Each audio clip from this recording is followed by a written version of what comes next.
Picture this. The most advanced civilizations in the galaxy are sitting around a fancy council chamber, and they're absolutely panicking. We're talking about beings that have been around for thousands, maybe millions of years. Species that have mastered faster-than-light travel, conquered death, and built cities that float between stars. And right now, they're scared out of their minds. The Devourers started showing up about 6 months ago. Nobody knows where they came from. They just appeared at the edge of known space like some kind of cosmic nightmare. These aren't your typical alien invaders with laser guns and dramatic speeches. No, these things are pure geometric horror. Imagine if someone took a bunch of triangles and squares, made them the size of cities, and then gave them an unstoppable hunger for matter. Any matter. Planets, stars, space station, entire fleets. It all gets broken down into basic atoms and absorbed. 23 species have vanished completely. Not defeated, not conquered. Gone. Erased from existence like they never happened. The Zephyrians, who lived for 3,000 years each and wrote poetry that could make stars weep. Devoured. The crystal-based Lumina, who had bodies made of living light. Consumed.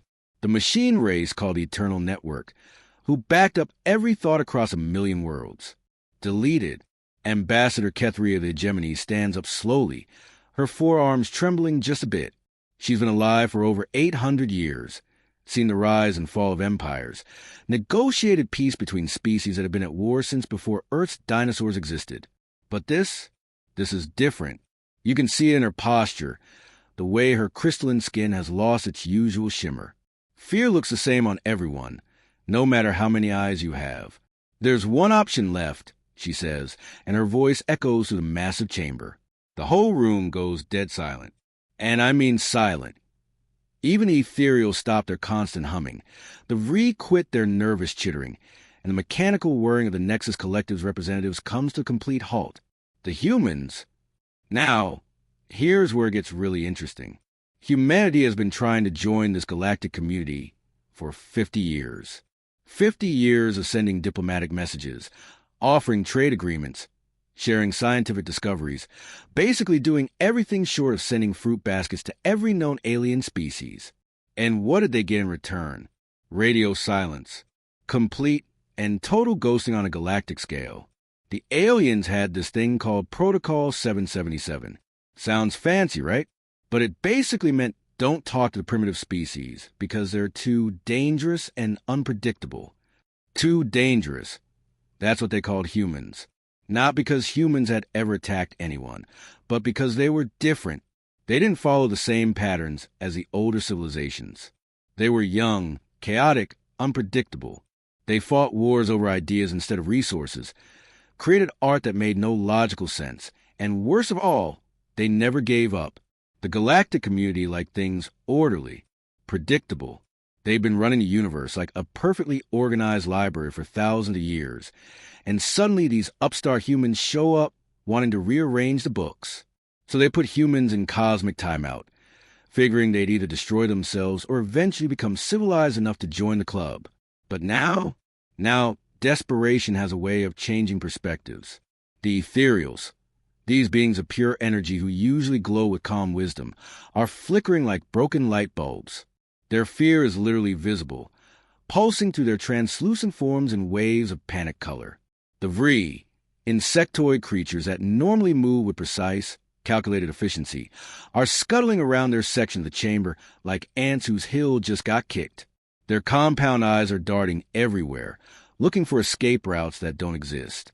Through the chamber's massive transparent walls, made from materials that humans haven't even discovered yet, you can see the real evidence of their desperation. Refugee ships, thousands of them, stretching out into space as far as the eye can see. Each ship carries the survivors of civilizations that existed for millennia, now reduced to whatever they could grab before their worlds got turned into cosmic snacks. The hegemony's greatest military minds had calculated they had maybe 2 more months before the Devourers reached the core worlds. 2 months before species that had considered themselves the masters of the universe would join the list of the consumed. Kethri closes all 4 of her eyes, something her species only does in a moment of profound regret or when making decisions they know they'll hate later. When she opens them again, there's something different in her expression, acceptance, maybe, or just the kind of desperate resolve that comes when you're completely out of options. The whispers start immediately, delegates turning to each other, translators working overtime as dozens of languages fill the air with variations of the same sentiment. The humans? Really? Are we that desperate?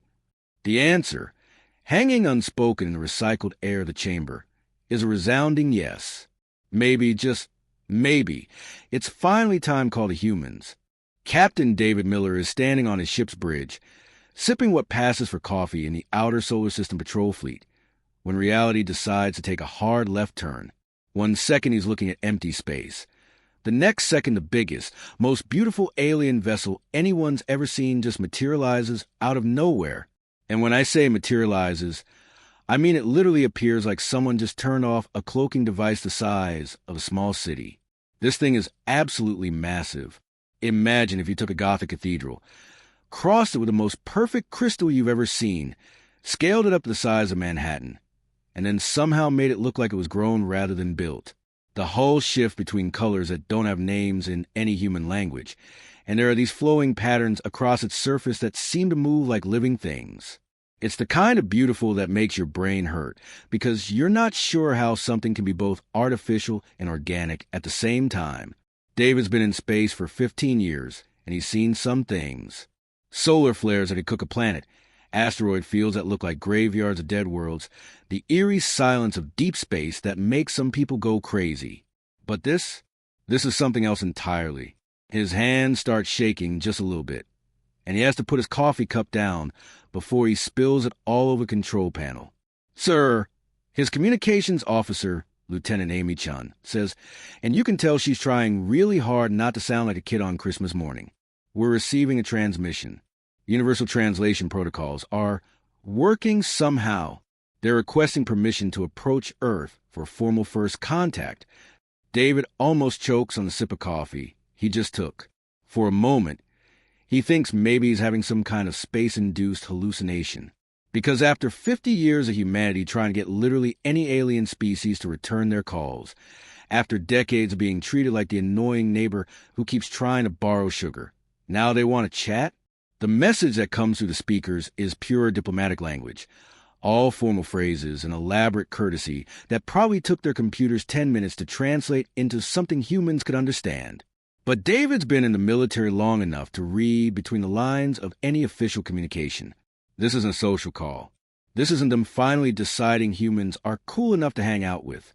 This is need. Desperate, barely concealed need. Captain, his tactical officer, Sergeant Tom Rodriguez, whispers, leaning over his console like he's sharing state secrets. I'm running preliminary scans on their vessel. Sir, their technology is so far ahead of ours, it's not even in the same universe. The energy readings alone suggest they could probably sneeze in our general direction and accidentally vaporize half our fleet. That's when it really hits David. If these beings are so incredibly advanced, so impossibly powerful that their technology makes human spacecraft look like paper airplanes, then why are they here? Why now? What could possibly drive a civilization that advanced to suddenly show up at humanity's doorstep asking for permission to visit? His mind starts racing through possibilities, none of them particularly comforting. In his experience, when someone with vastly superior firepower shows up asking politely for something, it usually means they're either really desperate or being really, really polite before they take what they want anyway. David's grandfather used to tell him stories about the early days of human space exploration. Grandpa Joe had been part of the generation that watched humanity take its first steps into the solar system, full of hope and wonder about what they might find out there. He used to sit on the porch on clear nights, pointing up at the stars and talking about how someday humanity would find its place among the cosmic community.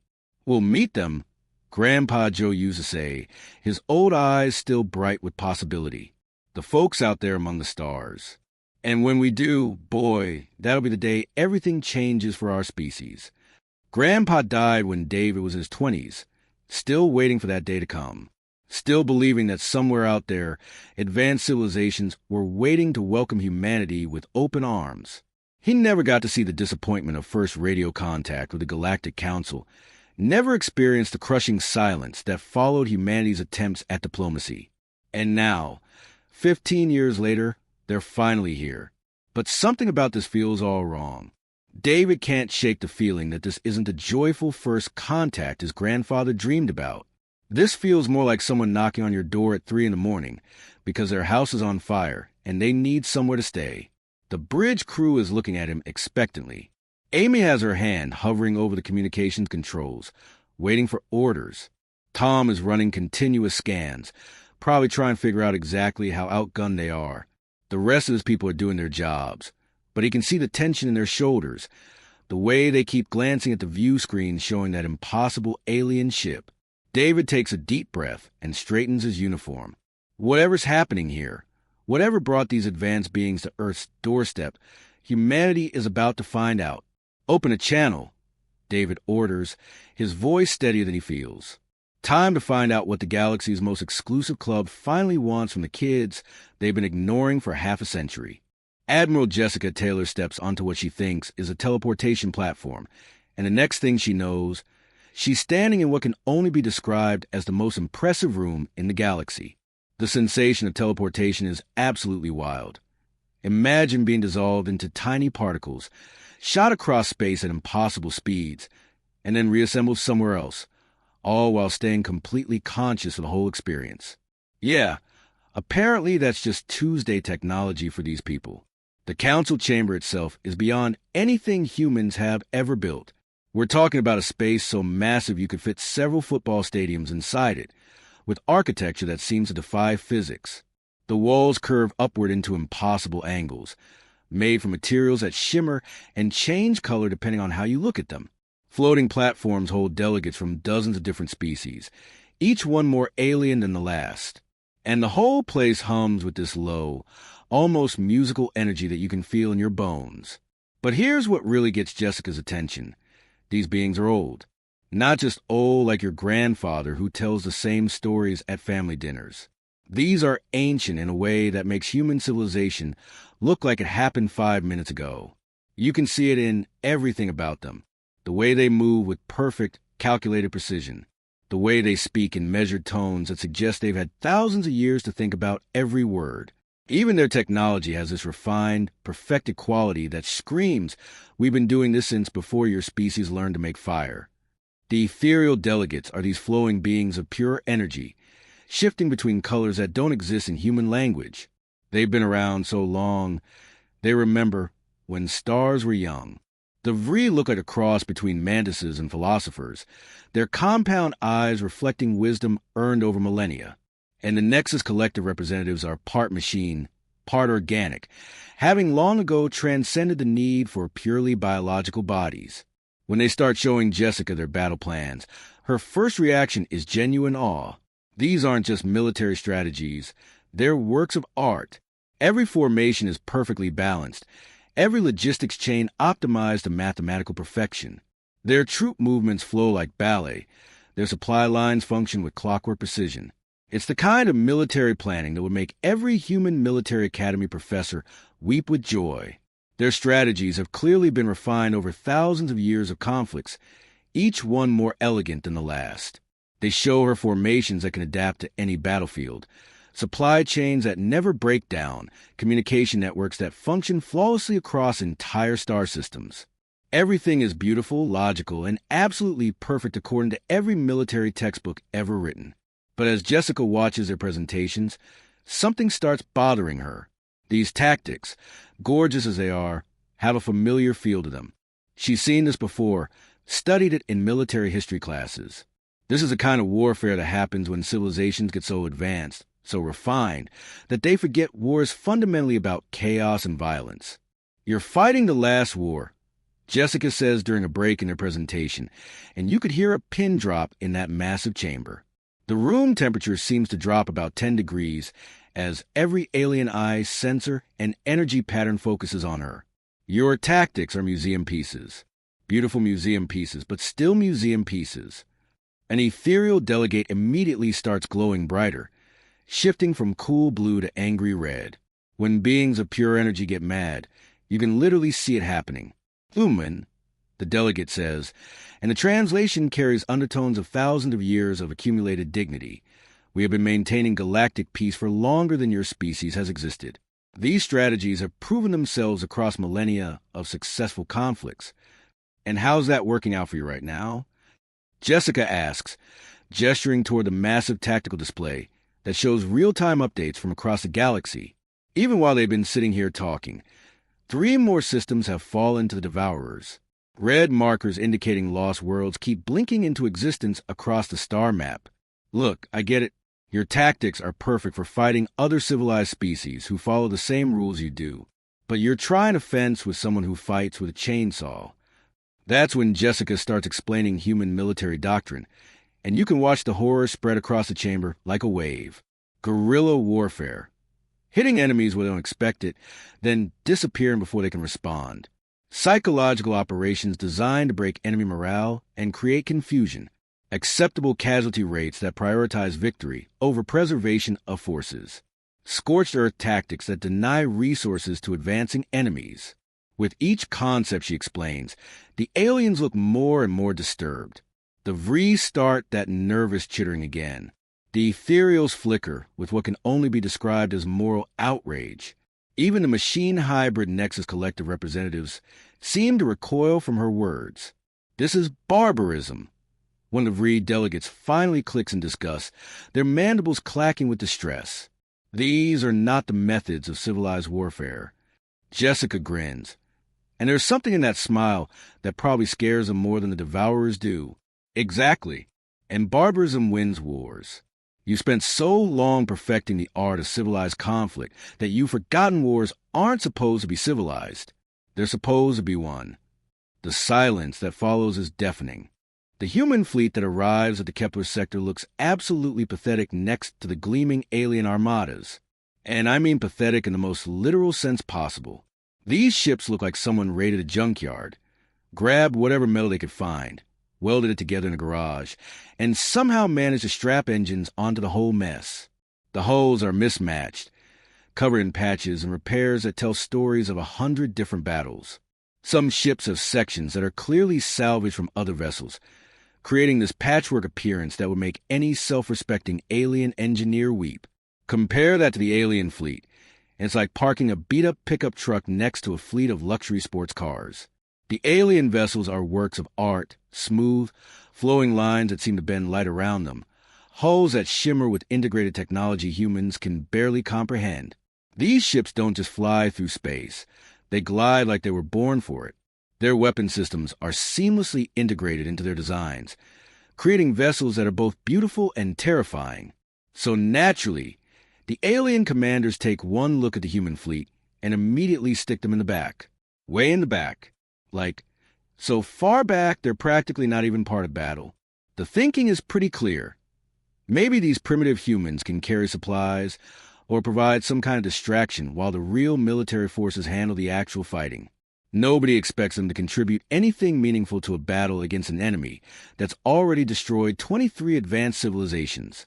Commander Mike Roberts stands on the bridge of his ship, which he's lovingly named the Scrappy because, well, look at it.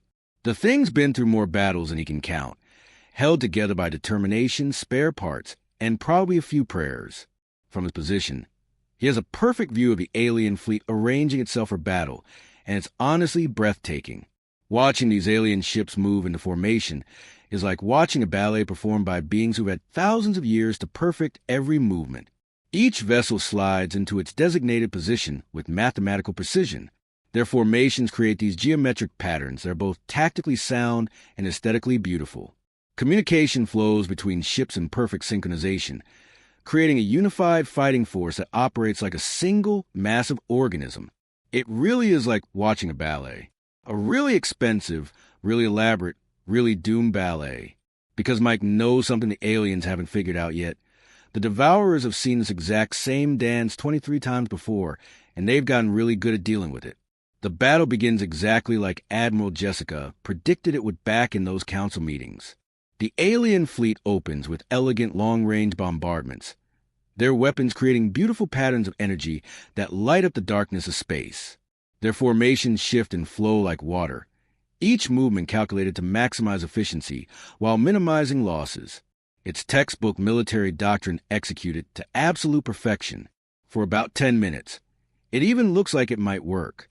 The alien weapons are incredibly powerful, their tactics flawless, their coordination perfect. But then the Devourers start to respond, and that's when everything goes wrong.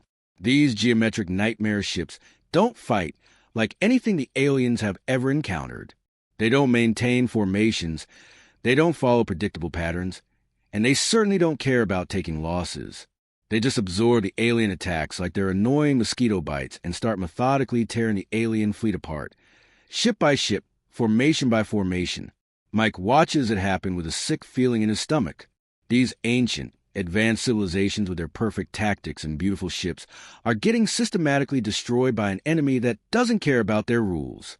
It's like watching a chess master get beaten by someone who just sweeps all the pieces off the board. That's when Mike gives the signal he's been waiting to give. Suddenly, the human ships scatter like startled cats. All that beautiful formation flying goes out the window as human vessels break in every direction, abandoning any pretense of organized warfare.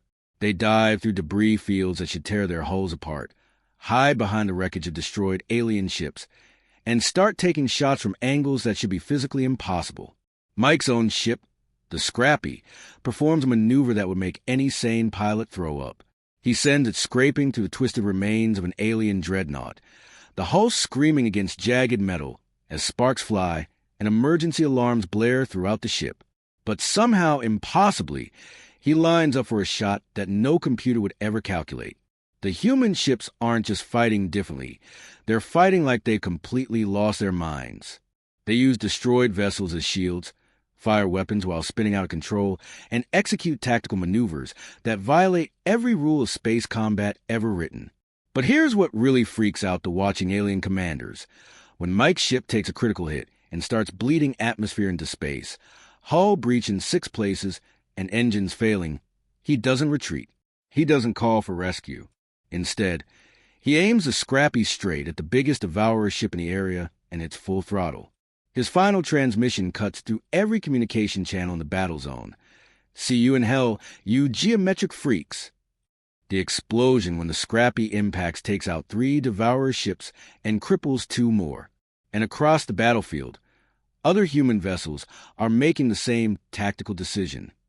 They fight like they've got nothing left to lose, because they've already accepted that they don't. Ambassador Kethri stands in what used to be the most prestigious military academy in her sector of the galaxy. The Hegemony Academy of Strategic Excellence once housed the brightest military minds from across dozens of star systems, its crystalline halls echoing with lectures on advanced warfare theory and diplomatic strategy. Now at a refugee camp, packed wall to wall with survivors from civilizations that existed for thousands of years and got wiped out in a matter of weeks. The irony isn't lost on her. This place where generals once studied the elegant art of civilized warfare is now home to families who learned firsthand that elegance means nothing when your enemy doesn't play by your rules. Makeshift shelters fill the grand lecture halls where military theory was once taught. Emergency medical stations occupy spaces where holographic battle simulations used to run endlessly, preparing officers for conflicts that follow predictable patterns. The Devourers are gone. Completely, utterly gone. 3 months. That's how long it took the humans to solve a problem that the galaxy's greatest military minds predicted would take 3 years minimum. 3 months to eliminate an enemy that had been systematically consuming entire star systems like they were snacks. The speed of it still makes Kethri's head spin. But here's the thing that keeps her awake at night. The humans won, and that victory terrifies her more than the Devourers ever did. See, the humans didn't just defeat the enemy. They didn't just save the galaxy and ride off into the sunset like heroes in some ancient story. No, what they did was far more dangerous. They completely shattered the entire system that had kept galactic civilization stable for millennia. Their so-called primitive tactics worked so incredibly well that every military academy from here to galactic core is scrambling to completely rewrite their curricula. Professors who've been teaching the same strategic principles for centuries are suddenly throwing out textbooks that took thousands of years to perfect. Military doctrines that were considered sacred are being questioned by species that helped write them. The careful, predictable patterns of civilized warfare that everyone understood and relied on, all of it's being torn apart and rebuilt from scratch. But it gets worse. Other species are starting to ask uncomfortable questions. If these primitive humans were so effective, why were they excluded from galactic society for 50 years? What other supposedly backward civilizations might have valuable perspectives that the Council has been ignoring? What other potential allies has the galaxy's elite been dismissing because they didn't fit the established patterns? The careful order that took millennia to build is cracking like an eggshell, and once cracks start forming in something that big, you can't just patch them up and pretend everything's fine. Admiral Jessica Taylor's words from those early meetings still echo in Kethri's dreams, haunting her in the quiet moments between dealing with refugee crises. You want us to save you, but you never asked what it would cost. We don't fight wars to go back to how things were. We fight wars to win them, and winning changes everything. The humans had tried to warn them in their blunt, unsophisticated way, but nobody listened. Everyone was so focused on the immediate crisis, so desperate for any solution, that they never stopped to think about what would happen after the humans actually succeeded. And here's the real kicker, the worst part of this entire situation. Everyone loves the humans now. They're not just respected or appreciated. They're genuinely beloved across the galaxy. These beings who bled and died for species that have been ignoring them for decades, asking for nothing in return except the chance to prove themselves worthy of joining the galactic community. They're heroes now, living legends, the stuff that myths are built around. Children from a dozen different species know human names by heart. Stories of human courage are being carved into memorial stones that will last for thousands of years. Entire cultures are adding human victories to their historical records as pivotal moments in galactic history. The very people who were dismissed as too primitive to associate with are now the most celebrated beings in known space. Kethri watches a human engineer, a woman who can't be more than 30 years old, teaching a group of alien refugee children how to build emergency shelters from scrap metal and debris. The kids are fascinated, their various appendages, tentacles, and manipulator arms working to copy her movements as she shows them how to turn garbage into protection. There's something beautiful about the scene, something that speaks to the fundamental decency that drove humans to risk everything for strangers who had never shown them kindness. But then that same engineer turns around and starts bandaging a wounded, ethereal delegate with the same gentle care she'd show her own family. No hesitation, no resentment for years of rejection, just pure compassion for a being in pain. That's when it finally hits Kethri. She finally understands the real meaning behind the old hegemony warning that everyone used to joke about. Don't ever call the humans. It wasn't because they couldn't help. It wasn't because they were too primitive or too dangerous in the way everyone thought. It was because once you call them, once you let them into your life and see what they're really made of, you can never go back to pretending you don't need them. The galaxy will never be the same. And maybe Kethri thinks as she watches human medics working alongside alien doctors to save lives that would have been lost without their intervention, maybe that's not such a terrible thing after all.